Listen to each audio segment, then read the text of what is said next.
شلونكم أصدقاء؟ إن شاء الله بخير. فيديو اليوم هو شوية خاص ومميز يمكن لأنه راح تشوفون به رحلتنا ويا اللاعب العراقي كيفن يعقوب اللي هواية عراقيين دا ينتظرون إنه شو وقت راح ينضم إلى الفريق. تابعوا هذا الفيديو لكن بعد الفاصل.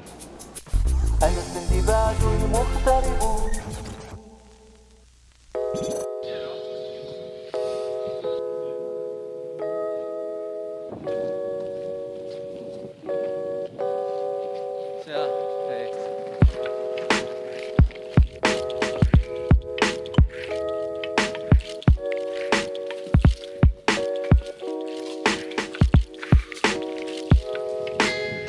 بس داخلين على السفارة العراق.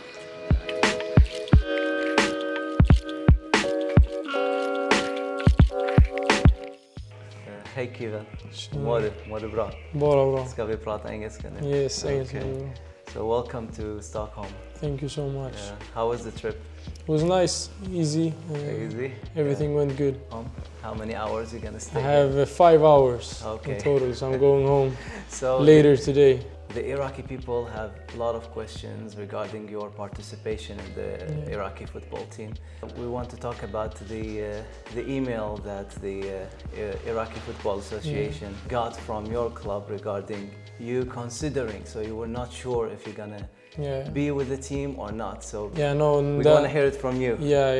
That was a misunderstanding and a mistake from the sporting director of the club. That's what I have to say about it.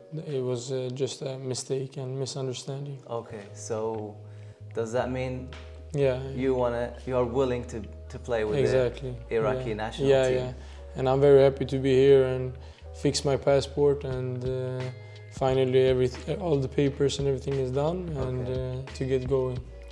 The next question is about your participation in Basra and Khaliji 25. Yeah. Are you gonna participate or what is the status on this? Yeah, I really want to if possible, but since it's not during FIFA dates, I will have to hear with the club if they let me go.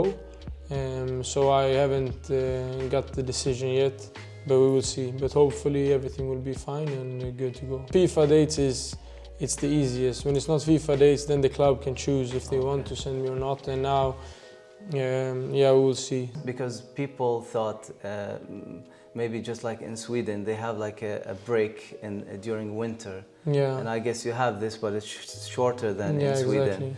So they thought that you don't have any matches during the winter time in Denmark. So. Yeah, exactly. But I don't know because I've heard from several other players in the team that last year and the years before, during this period of time, they haven't been able to leave because the club have said no, it's not FIFA breaks and you're under contract with us, so we want you to be here to prepare for the season. And since we don't have so much time before the first game, it's up to them, but we will see what they say and go from there. So what do you want to say to the Iraqi people? I feel very happy to finally finish my papers, and I'm looking forward very much to play in front of you and make everybody proud. Okay, thank you very much and good luck. Thank you. كابتن احمد شلونك؟ هلا حبيبي. شو احوالك؟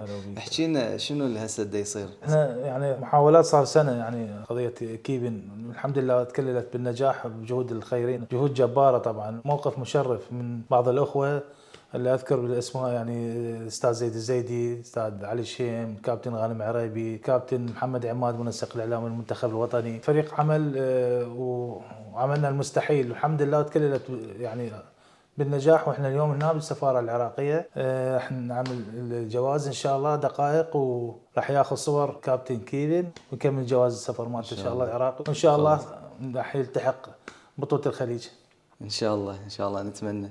وانا هنا موجود يعني دا اشوف شلون التسهيلات اللي صارت والاستقبال الحلو بالسفاره وشلون هم مهتمين انه يسوون الاوراق باسرع ما يمكن حتى يقدر يكمل الاجراءات حتى يلتحق بالمنتخب.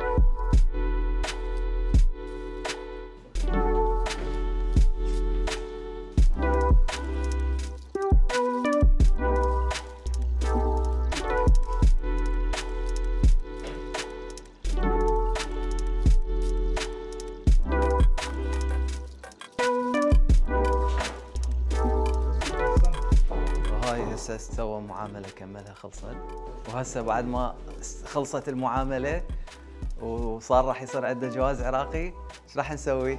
راح نلبسه علم العراق وصار عراقي. شكرا حبيبي.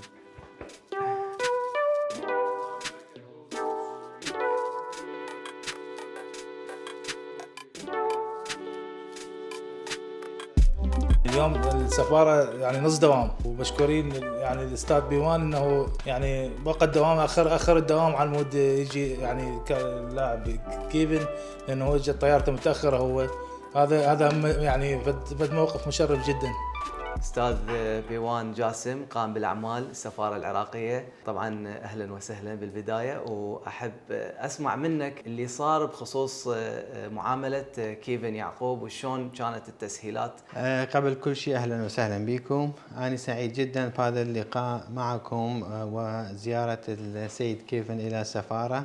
أكيد حقيقة اللي سوينا اللي قمنا واللي قامت بها السفارة هو أكيد واجبنا، نقدم الخدمات للأبناء الجالية العراقية بشكل عام في السويد، خاصة اللي يواجهون صعوبات وتعقيدات وبما فيها هذه الحالة. والحمد لله أعتقد ما قصروا الأخوان والزملاء، قاموا بواجب وقدموا أفضل الخدمات رغم الصعوبات والتعقيدات، ولكن بالتعاون مع الجهات الأخرى والسفارة أو الوزارة ووزارة الخارجية والجوازات ومتابعة الأخوان بشكل مستمر. الحمد لله عالجوا الإشكالات الموجودة وحلت المشاكل، وأعتقد يعني هاي المراحل النهائية إن شاء الله. نتمنى أنه الأخ راح يشارك في المباراة القادمة بدون أي مشكلة ان شاء الله. شكرا جزيلا وشكرا لجهودكم، وانا هاي لازم اسجل هاي اللحظه انه انا كنت موجود بهذا المكان لما كيفن هاي اول خطوه انه هو حتى ينضم للفريق العراقي المنتخب العراقي. شكرا جزيلا. شكرا. وهسه راح نطلع من السفاره وخلصت المعامله على خير، وشفتوا كانت كلش سهل الموضوع وسلس، وان شاء الله نشوف كيفن باقرب فرصه منضم للمنتخب العراقي. خلصنا هسه راح ناكل.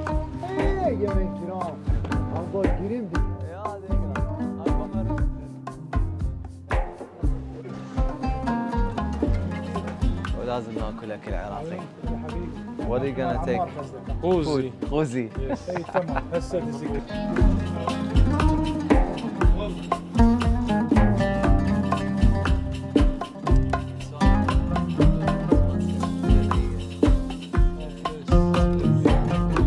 Now we're gonna eat the Iraqi food. Yes. شلون الأكل? How is the food? Very good. Very good? Nice. Okay. Now we go back to the airport and then we see you in Iraq next time. Yeah, Hopefully.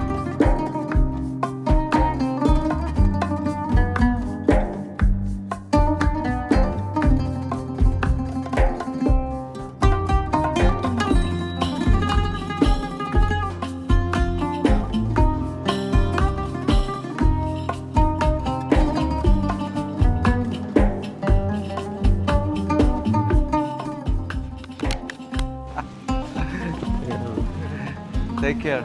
Okay.